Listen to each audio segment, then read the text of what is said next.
বিশাল বড় breaking news. শেখের বেটি আগামী ডিসেম্বরে দেশে ফিরবেন না, তবে ডিসেম্বরের কয়েক মাস আগেই তিনি দেশে ফিরছেন ইনশাআল্লাহ।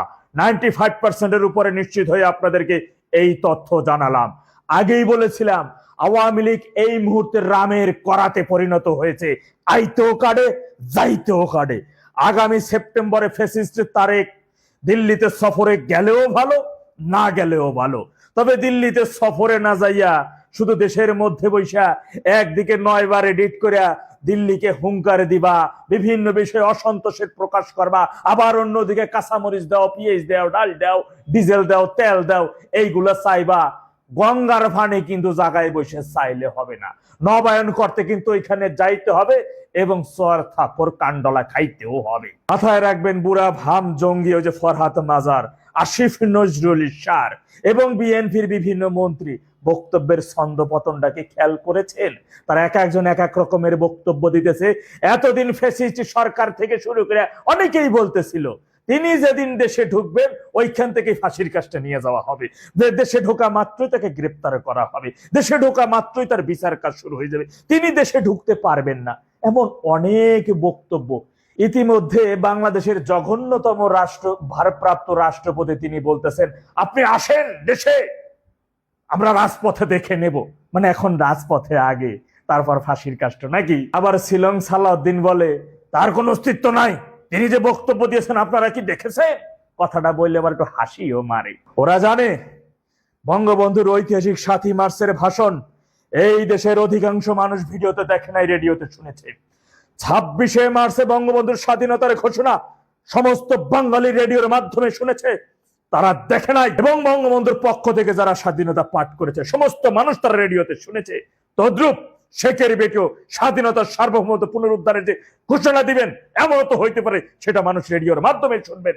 তবে তার চূড়ান্ত যুদ্ধের ডাক তিনি দেশের মাটিতে বসিয়ে দেবেন ইনশাআল্লাহ। ফরহাদ মাজার বলতেছে যে এটা যে পুরা স্নাইপার, এটা সত্যি ডিপ স্টেট এখানে খেলছে, মানে নানান গোপন কথা তিনি বলতেছেন। অন্যদিকে আসিফ নজরুল স্যার আজকে বললেন যারা 71কে খাটো করে জুলাইকে বড় করতেছে ওরা জুলাইয়ের ধান্দাবাজ। ইতিমধ্যে আসিফ নজরুল স্যারের স্বীকারোক্তি কিন্তু নেওয়া হয়ে গেছে। মনে রাখবেন তার স্বীকারোক্তি কিন্তু জবানবন্দি হয়ে গেছে। এরা বিভিন্ন গণমাধ্যমে যাই যে কথাগুলো বলতেছে এটাই জবানবন্দি। মাথায় রাখবেন প্রথম আলো পত্রিকাটা অনেক বড়, মোটামুটি এটা শক্তিশালী একটা পত্রিকা। এরা আমার আপনার মতো ওই রকমের মেধা নিয়ে চলে না। আগামীতে বাঁচার জন্য ইতিমধ্যেই তারা অনেক বড় বড় ধামচাম বেড়াদেরকে স্বীকারোক্তি, অর্থাৎ বিগত সরকার ডেভিল ইনুস ক্যাবিনেটের সদস্যদের নিয়ে নিয়ে ধরে ধরে নিয়ে বিভিন্ন সাক্ষাৎকার, এটাই স্বীকারোক্তিমূলক জবানবন্দির রেকর্ড হয়ে যাচ্ছে। পরবর্তী এই প্রশ্ন এরা এড়াইতে পারবে না। অনেক গোপন কথা আছে, বলা যাবে না ভাইরা আমার। শুধু একটা কথা বলি, তারেকের এখন পরিণতি এই রকমের, ধরেন আপনি নদীর সমুদ্রের মাঝখানে একটা জাহাজ নিয়ে গেছেন, জাহাজের ছাদে আপনি আর তারেক আছেন। এখন তারেকের জীবন বাঁচানোর সামনে অপশন হলো দুইটা, তোরে সমুদ্রের মধ্যে ফেলাই দিব, তুই সাঁতরাইয়া বাঁচগা, আর নইলে সমুদ্র ওই জাহাজের লগে একটা রশি বাইন্দা, রশি দিয়া দিছি ঝুলাইয়া, তুই রশির লগে ঝুলে থাকতে পারবি, কোনটা করবি? নিশ্চয়ই অপশন রশির লগে ঝুলে থাকাটা নিব। মরার ভয় পায় না এমন কয়জন আছে? এই লোকটা মেরুদণ্ডের হাড্ডি ভাঙ্গা নিয়ে মুসলেকা দিয়ে দেশ থেকে বাইরে গেছিল, জীবনে বাংলাদেশে আসবে না, রাজনীতি তো দূরের কথা। অথচ সেই লোক দেশে আইসে একেবারে জিন্দিগিতে কোনোদিন মেম্বার কাউন্সিলর কিছু হয় নাই, আইসা দেশের প্রধানমন্ত্রী হইয়া তিনি কোন ভাবে চললেন? তার পিতা ডেভিল ইনুসদের দেখানো পথে চললেন। মাথায় রাখবেন ফ্যাসিস্ট তারেক ক্ষমতায় আসার পরে আমাদের আগামী দিনের নেতা সজীব ওয়াজেদ জয় সাহেব তিনি কিন্তু সামাজিক যোগাযোগ মাধ্যমে একটি বার্তা দিয়েছিলেন, বিএনপি আমাদের শত্রু নয়, প্রতিপক্ষ, স্বাধীনতা বিরোধীরা আমাদের শত্রু, বন্ধুসুলভ একটা বার্তা তিনি দিয়েছিলেন। বিএনপি মূলত তারা 5 বছর ক্ষমতা হোক এটা নিয়ে আওয়ামী লীগের কোনো হেডিক ছিল না, যদি বিএনপি তাদের অতীতের কথা রাখতো।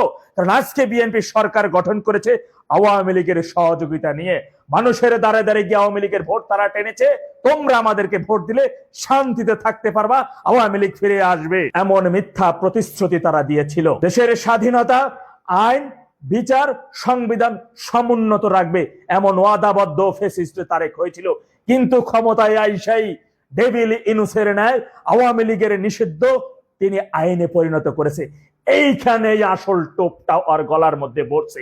আগামীতে বেটা হয় মরবি নাকি বাঁচবি, কোনটা সিদ্ধান্ত তোর, কিন্তু ঝুলে থাকার মতোই থাকতে হবে। আর এই কারণে বলছি, ওই দিল্লিতে সফরে গেলেও ভালো, না গেলেও ভালো, কোনো সমস্যা নেই। বিশ্বাস রাখুন, আস্থা রাখুন। শেখের বেটির রশিতে এমন ভাবে এই স্বাধীনতা বিরোধী রাজাকারের বাচ্চা জুলাই জুংরা দেশ ধ্বংসকারীরা এমন ভাবে ফাঁসা গেছে, শুধু একটা টান দিবেন দেখবেন গণফাঁসি কার্যকর হয়ে গেছে ইনশাল্লাহ। তাই সর্বোচ্চ প্রস্তুতি, ডিসেম্বরে নয়, ডিসেম্বরের আগেই জননেত্রী শেখ হাসিনা দেশে প্রত্যাবর্তন করতে যাচ্ছেন ইনশাআল্লাহ।